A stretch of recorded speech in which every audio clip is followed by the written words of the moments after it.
I think this may be one of the shortest um, speech ever.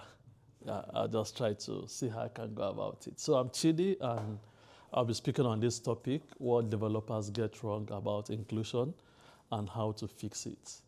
And one thing about the development sector in tech is that when we develop, we don't include the deaf. Most times we don't include the blind. We just develop for normal people, and I'm just here to discuss that with us. So the dangerous assumption is this, that I am the user. So most developers, when they're developing it for themselves, just like me. I still believe that I'm the best chef in the world because whenever I cook and taste my food, it's always good. But when somebody else tastes the food, they say, no, it's too spicy, it's too much, I can't have it. But I always cook for myself and I enjoy my meal.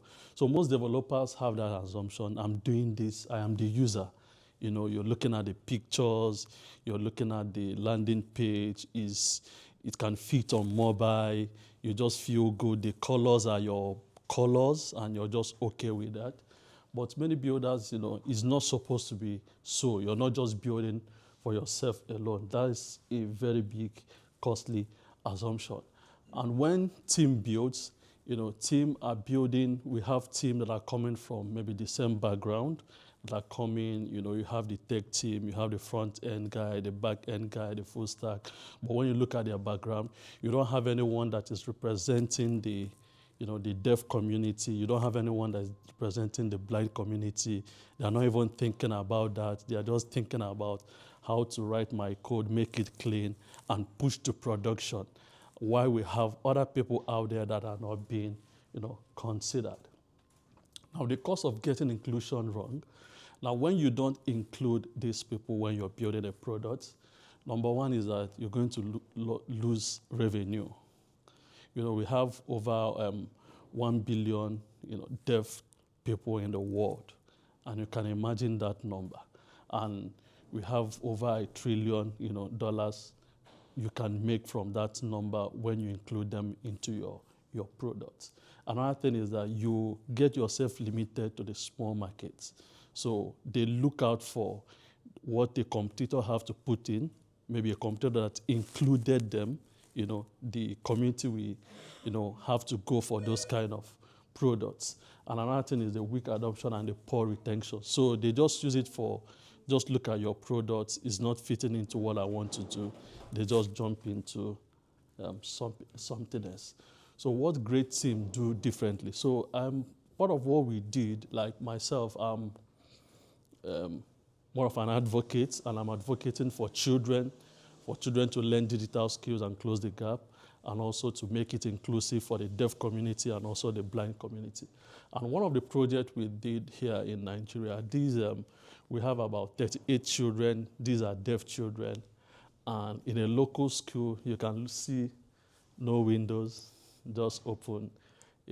They still write with chalkboard. I don't know when last you have used it, chalk to write on the board.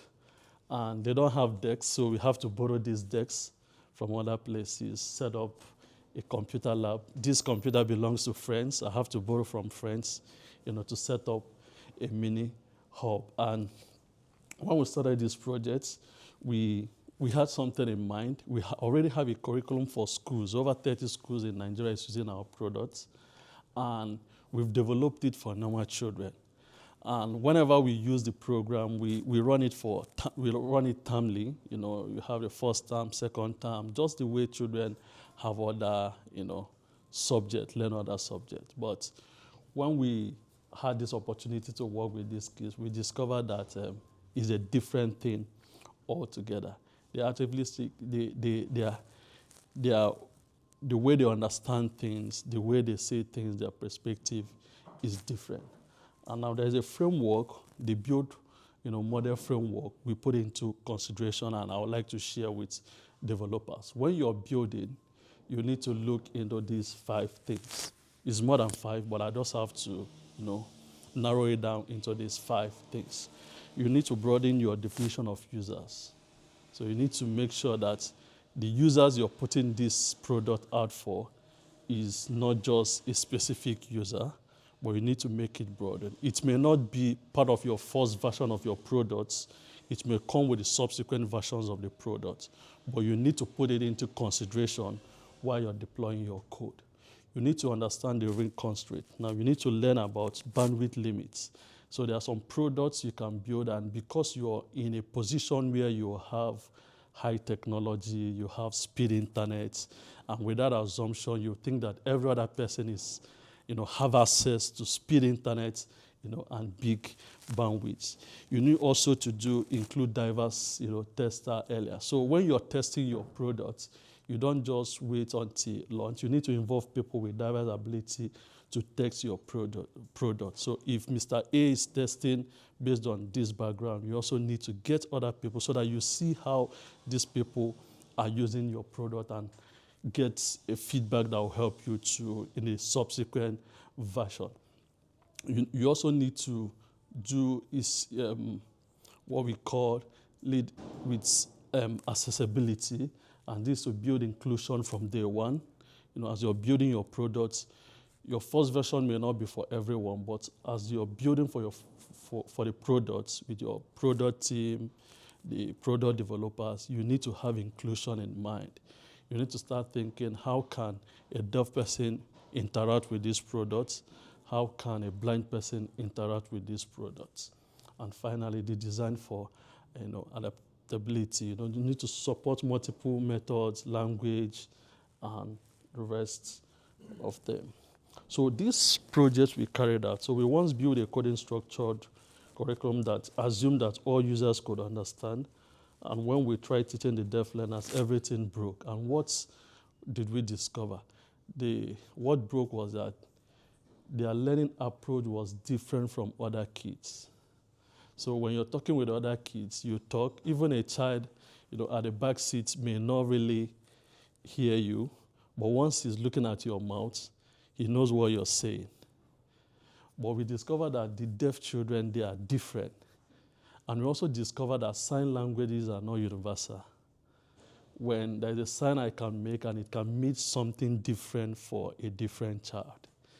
And we believe that this course is for children age 5 and above. And in that community, we have children from age 5 and above. But when we started this program with them, we discovered that the first class, after the class, we gave them assessment and they have nothing to put down on paper, which means they did not understand anything. And what did we do? We have to go back and restructure our program. And what did we do? We made it more visuals. So we have to use more of visuals to represent, and we have to do more of interactive demonstrations in a classroom.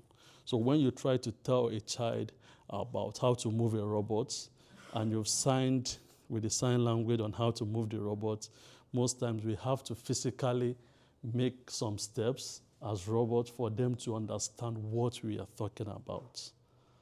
And it helps us to communicate with them. So we have over 38 children, which covers both deaf children and children with other disabilities. So during the redesigning with real users, so when we did our redesigning, we considered them as our real users. How do we include them? And part of what we do is to add visual actions. So visual actions that will show what we are trying to explain to them, visual actions that will show what we're trying to communicate to them. We also make enable text-based interaction. So what this means is that replacing voice chat with real-time text chats, right? We also integrated sign language, and in the sign languages, we have to understand the sign language. We discovered that the way you have what we call baby language, you have baby language and you have adult language. In sign language, you still have a kind of differentiation, how you communicate with the younger ones and how you communicate with the older ones. And we tested with deaf users, and after the testing, we discovered from the feedback, we discovered that we are able to pass this knowledge to the kids. So what is the outcome? What we discovered after this experimenting? The class engagement increased 3 times across all users, and completion rates improved by 40%. The first day, we just talked and they just have fun, looked at the kits, the robotics, and they were excited, but they couldn't really explain what was happening. The users became active. And how did we make them active?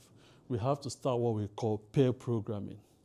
So when I communicate and the interpreter communicates, we ask the children to communicate to each other. Just the way we sit in this room, we have different learning span, if I should say that. Yeah, but when you have conversation with each other, you can hear the same thing and read the same thing, but your understanding may differ based on the content. So we have to do peer-to-peer programming, and through that, we discover that the children, when they talk to each other in their own language, they were able to pass the message. And that brings us back to what we said initially. When you're setting up a team to build a product, you need to have someone that represents the community, because that person understands the language of that community. So the best products are not built when we design for people like us. That's not when we build the best products. The best products is not built when we do, design for people like us. They are built when we design for people unlike us. Because most of the solutions we are putting out there is not a solution, it's not a problem that is just for you alone. It's a solution you're building from the problem you discovered in the society. So you're not building it for yourself, because if you build it for yourself, you'll be the user alone. But you're building this product for numbers of people out there that have that problem. Inclusion is product intelligence. When you include while building your products, inclusion is not charity. You're not doing it for charity. It's a product intelligence when you include people in what you build. Every user who struggles with your product is teaching you how to do something more powerful. So when you build and people are struggling with what you build, it's just a feedback on how to do something more powerful. So start building differently today. So when you build your products, have this in mind. There are other communities, the deaf, there are the blind, that need to be part of that community. What's the solution you're putting out, the problem the normal person is having, they also have those problems. And when we don't include them in what we build, we are keeping them out of the scene. And that is what we can say that there is a digital divide for those with disabilities. And just as I said this is going to be the shortest speech ever. And thank you very much.